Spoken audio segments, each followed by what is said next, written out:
My name is Claire Anderson. I'm 32 years old, and I'm a high school teacher in Portland, Oregon. Last month, my sister publicly humiliated me at her wedding because my gift looked cheap. She laughed at me in front of 200 guests. She called me broke. She said I embarrassed the family. But what she didn't know was that inside that simple white envelope was a check for $120,000, every penny I'd saved for 10 years. 3 days later, she opened it and called me crying. But by then, I'd already made a decision that would change our family forever. What was that decision? Stay until the end to find out, and if you've ever been humiliated by family in public, hit that subscribe button and tell me in the comments what you would have done. My sister Victoria has always been the golden child. She's beautiful, successful, and married to a lawyer named Brandon who comes from old money. Their wedding was at a fancy country club with a guest list that read like a who's who of Portland's elite. Me? I'm just a teacher. I live in a small apartment. I drive a 10-year-old car. I shop at thrift stores. To my family, I'm the disappointment, the one who didn't live up to her potential. Growing up, Mom and Dad always compared us. Why can't you be more like Victoria? Why don't you try harder? Why did you choose such a low-paying career? It hurt, every single time. But I loved teaching. I loved my students. And I didn't need a fancy job to feel valuable.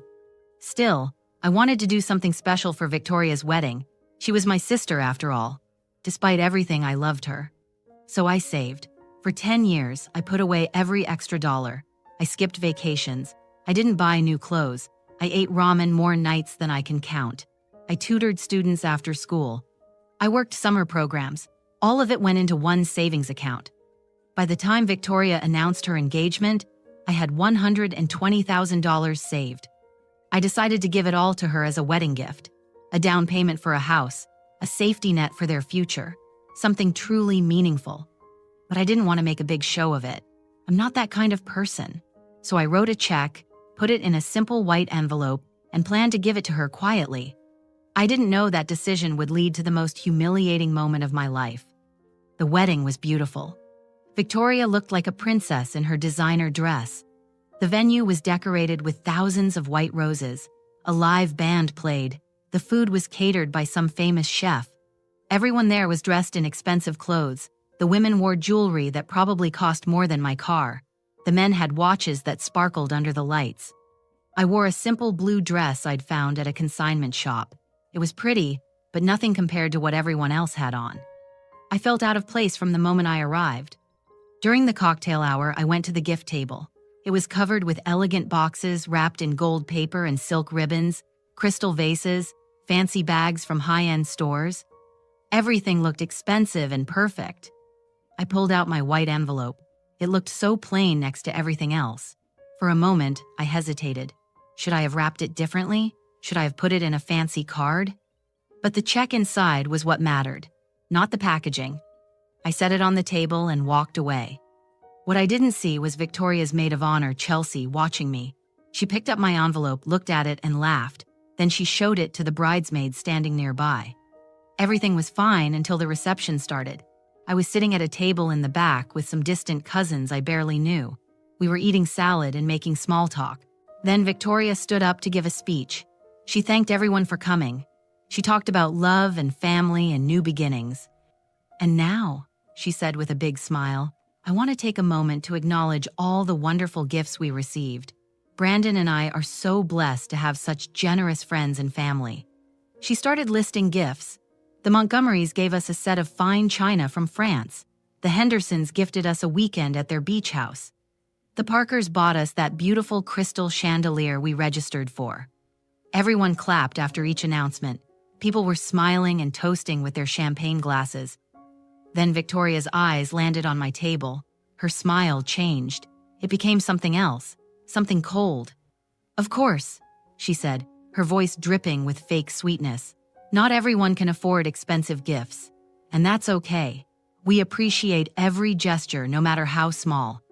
My stomach dropped. She was talking about me. My sister Claire, for example, gave us a card. She held up my white envelope. Just a simple card. No box, no wrapping. But it's the thought that counts, right? People started whispering. I could feel eyes turning toward me. Chelsea, the maid of honor, leaned into the microphone. Maybe there's a heartfelt letter inside. Those are priceless. The bridesmaids laughed. My face burned with shame. Victoria opened the envelope right there in front of everyone. She pulled out the card without looking inside. See? Just a sweet little note from my baby sister. So thoughtful. She didn't even open the card. She just set it aside and moved on to the next gift. I sat there frozen. Tears burned behind my eyes, but I refused to let them fall. Not here. Not in front of all these people. My cousin next to me whispered, "That was harsh." I couldn't speak. My throat was too tight. I lasted another 20 minutes before I couldn't take it anymore. I grabbed my purse and walked out. Nobody noticed. Or if they did, they didn't care. In the parking lot, I sat in my car and finally let the tears come. I cried so hard my chest hurt. All those years of saving, all that work, all that love I'd put into that gift. And she'd mocked me, publicly humiliated me without even knowing what she'd done. My phone buzzed. It was a text from my mom. "Why did you embarrass your sister like that? You know how important this day was to her. You could have at least tried to get her something nice." I stared at the message in disbelief. I was the one who got embarrassed. But somehow, I was the villain? I didn't respond. I just started my car and drove home. At my apartment, I poured myself a glass of wine and sat on my couch in the dark. My cat, Mr. Whiskers, jumped up and curled in my lap. He purred softly, like he knew I needed comfort. I thought about calling Victoria, about telling her to actually look inside the card, but I was too hurt, too angry. If she couldn't even show me basic respect, why should I explain anything? Let her figure it out on her own. I woke up to 17 missed calls and 32 text messages. My heart raced. Something was wrong. The first text was from Victoria. "Claire, call me now." Then another. "Why didn't you tell me?" Then another. "Oh my God, Claire, I'm so sorry. Please call me."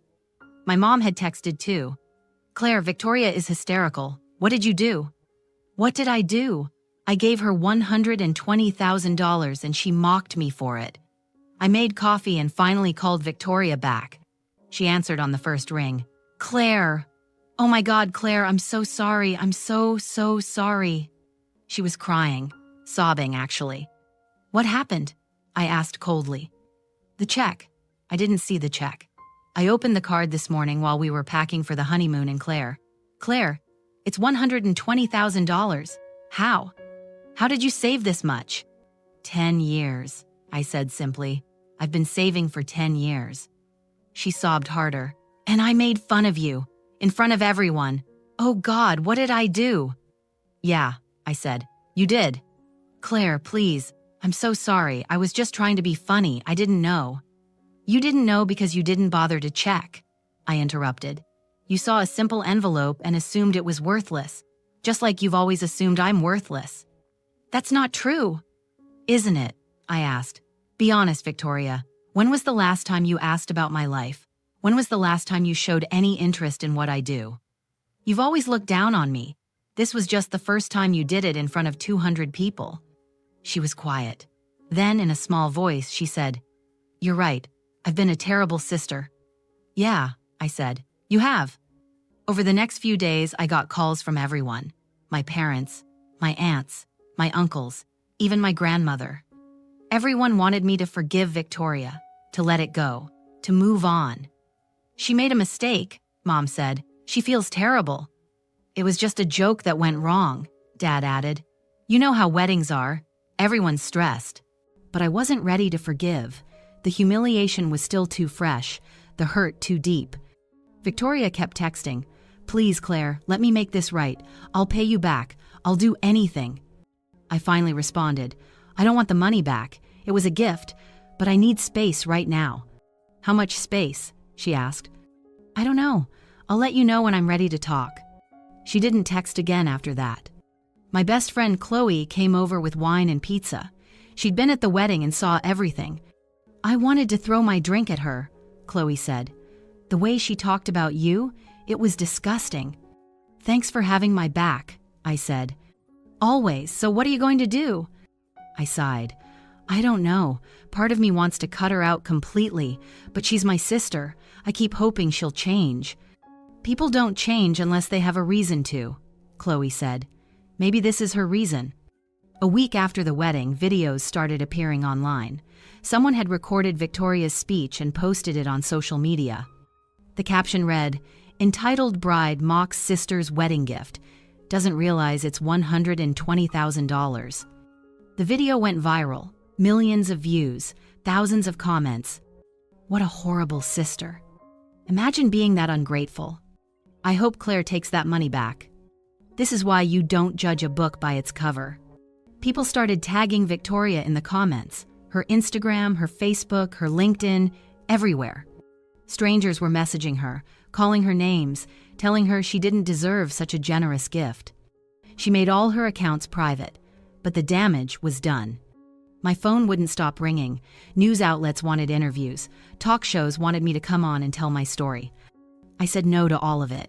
This wasn't about fame or revenge. It was about respect. But Victoria's life was falling apart. She called me desperate. "Claire, please. People are threatening me. They're calling me terrible things. I lost 3 clients at work because of this. Brandon's family is furious. His mother hasn't spoken to me in days." Part of me felt bad, but another part thought, now you know how it feels to be humiliated. 2 weeks after the wedding, Mom showed up at my apartment unannounced. "We need to talk," she said, walking in without being invited. "About what?" I asked. "About your sister, about this situation. It's gotten out of control, Claire." "I didn't make it go viral, Mom. Someone else did." "But you could stop it. You could make a statement. Tell people to leave her alone." I stared at my mother. "Why would I do that?" "Because she's your sister. Because she made a mistake. Because this punishment doesn't fit the crime." "Doesn't it?" I asked quietly. "She humiliated me in front of everyone I know. Now she's being humiliated in front of people she doesn't know. Seems pretty fair to me." Mom's face turned red. "You've always been jealous of Victoria. Always." That hurt. A lot. "Jealous?" I repeated. "Mom, I gave her $120,000, 10 years of my life. If I was jealous, I would have kept that money for myself." "Then why are you being so cruel now?" "I'm not being cruel. I'm being honest. Victoria has treated me like I'm less than her our entire lives. You and Dad have treated me like I'm less than her.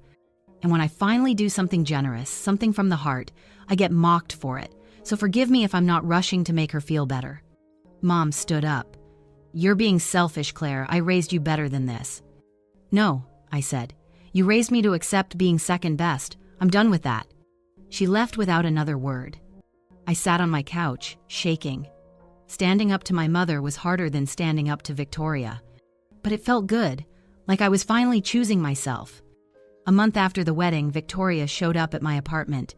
She looked terrible, dark circles under her eyes. Her hair was messy. She'd lost weight. "Can I come in?" she asked. I hesitated, then stepped aside. We sat across from each other in my small living room. Mr. Whiskers eyed her suspiciously from his cat tree. "I know you don't want to hear from me," Victoria started, "but I needed to see you, to apologize face to face." "You've already apologized," I said. "Not really. Not the way I should have." She took a deep breath. "Claire, I've been a terrible sister, not just at the wedding. My whole life, I've looked down on you. I've dismissed your choices. I've made you feel small. And I'm so sorry." Tears rolled down her cheeks. Real tears, not the performative kind she usually cried. "I spent the last month thinking about why I did what I did, why I felt the need to make fun of you in front of everyone, and I realized I was jealous." I blinked. "What?" "I was jealous of you," she repeated. "You're happy, Claire. Really happy. You love your job. You love your life. You don't need fancy things or impressive titles to feel good about yourself. And I've been chasing status my whole life, and I still feel empty." I didn't know what to say. "You gave me $120,000, she continued, "money you saved for 10 years. While I was spending thousands on shoes and bags and trips, you were quietly building something meaningful. And instead of being grateful, instead of being humble, I mocked you. Because deep down, I knew your gift was more valuable than anything anyone else gave me, and I couldn't handle it." She wiped her eyes. "I don't deserve your forgiveness. I know that, but I'm asking for it anyway, because I don't want to lose you. You're my sister, and I love you." After Victoria left, I sat with her words for a long time. Then I called my therapist. I'd been seeing Dr. Martinez for 2 years. She'd helped me work through a lot of family stuff. "She seems genuine, doctor," Martinez said after I told her about Victoria's visit. "But the question is, do you believe her? And more importantly, do you want to rebuild this relationship?" "I don't know," I admitted. "Part of me wants to forgive her. She's my sister. But another part is scared she'll just hurt me again." "That's valid, doctor," Martinez said. "Forgiveness doesn't mean forgetting. It doesn't mean allowing someone to hurt you again. It means releasing the anger so it doesn't poison you." "So what do I do?" "You set boundaries. You forgive her if and when you're ready, but you make it clear what behavior you'll accept going forward. And if she crosses those boundaries, you have every right to walk away." That made sense. Forgiveness with boundaries, grace with self-protection. I texted Victoria 2 weeks later. "Coffee?" She responded immediately. "Yes, anywhere, anytime." We met at a small cafe near my apartment. Victoria arrived early. She'd ordered my favorite drink and a blueberry muffin. "Thanks," I said, sitting down. "Claire, I held up my hand. "Let me talk first." She nodded. "I've thought a lot about what you said, about your apology, and I believe you mean it. But Victoria, you hurt me, deeply. And this isn't the first time, this is a pattern." "I know. So if we're going to rebuild this relationship, things have to change. I need you to respect me, my job, my choices, my life. I'm not asking you to understand everything I do, but I need you to stop judging me." "I will," she said quickly. "I promise. And I need you to actually be a sister, not just at weddings or holidays. I need you to call me, ask me about my life, show up when things are hard. Can you do that?" Victoria's eyes filled with tears. "Yes, I can. I want to." "Okay," I said. "Then we can try. But Victoria, if you hurt me like that again, I'm done. I mean it." "I understand," she whispered. "Thank you for giving me another chance." We sat there for 2 hours, talking, really talking, for the first time in years. She told me about her struggles with anxiety, about the pressure she felt to be perfect, about how exhausting it was to maintain her image. I told her about my students, about the satisfaction I got from teaching, about my dreams of one day opening my own tutoring center. It wasn't perfect. There was still tension, still hurt, but it was a start. A month later, Victoria invited me over for dinner. She and Brandon had just moved into their new house, a beautiful place in the suburbs with a big backyard. After dinner, Victoria handed me an envelope. "What's this?" I asked. "Open it." Inside was a check for $120,000. I looked up, confused. "Victoria, I told you, it was a gift. I don't want it back." "I know," she said, "but I can't accept it. Not after what I did. It doesn't feel right." I pushed the check back toward her. "Victoria, I gave you that money because I wanted to help you build your future. That hasn't changed." "But..." "No," I said firmly. "That money is yours. Use it for a down payment, or invest it, or save it for your kids someday. But it's yours." Victoria started crying. "I don't deserve you." "Probably not," I said with a small smile, "but you're stuck with me anyway." She laughed through her tears. Then she hugged me tight. Brandon appeared with a bottle of wine. "How about a toast?" We raised our glasses. "To second chances," Victoria said. "To sisters," I added. "To family," Brandon finished. We clinked glasses and drank. Over the next few months, Victoria really did change. She called me every week. She came to visit my classroom and met my students. She even volunteered to help with an after-school reading program I ran. "These kids are amazing," she said one day after reading with a struggling second grader. "How do you do this every day?"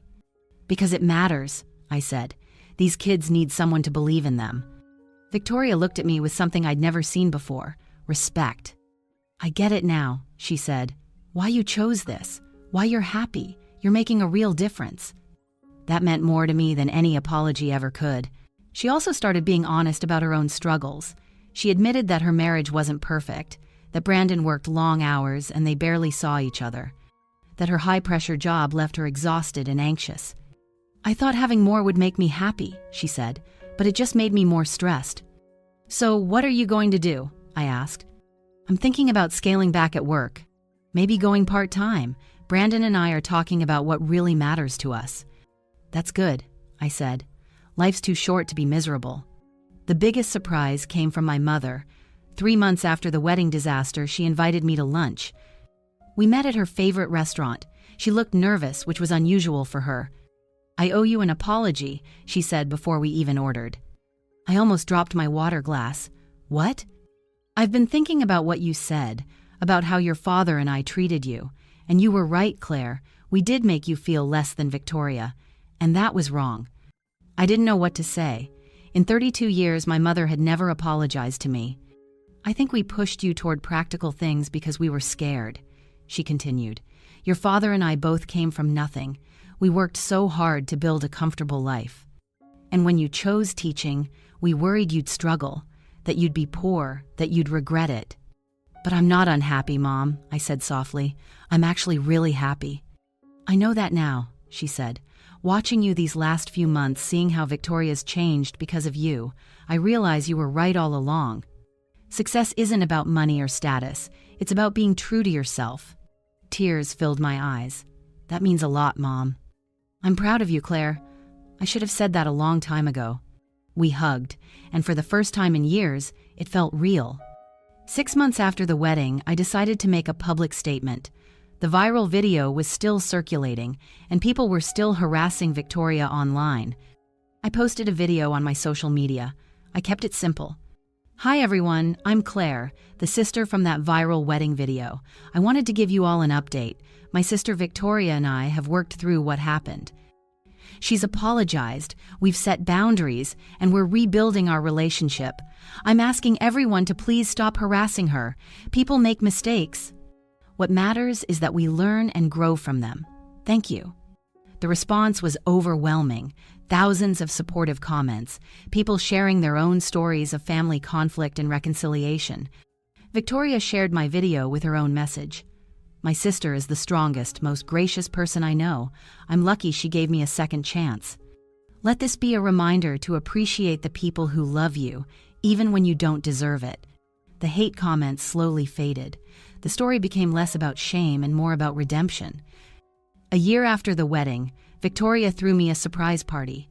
It was my birthday, and she'd invited all my friends, my coworkers, and some of my former students. "I wanted to celebrate you," she said, "the way you deserve to be celebrated at my wedding." The party was at her house, but it wasn't fancy or stuffy. It was warm and fun and full of people I actually cared about. My favorite student, a boy named Marcus who'd been struggling with reading, stood up and gave a speech. "Miss Anderson changed my life. She believed in me when nobody else did. She's a hero." I cried, happy tears this time. At the end of the night, Victoria pulled me aside. "I have something for you."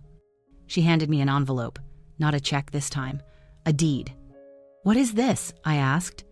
"It's the tutoring center space downtown, the one you said you dreamed about. Brandon and I bought it. It's yours." I stared at the papers, unable to process what I was seeing.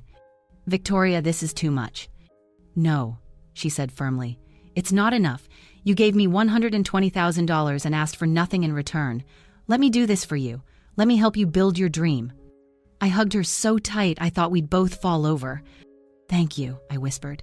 "Thank you for not giving up on me," she whispered back. Today, I run the Anderson Learning Center. It's a tutoring program for underprivileged kids. We serve 150 students a year, and it's all because my sister used my gift to help me build my dream.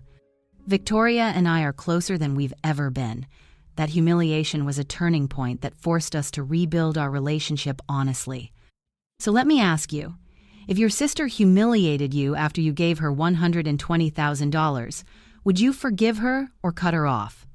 Drop your answer in the comments and hit that subscribe button because forgiveness is your choice, not theirs.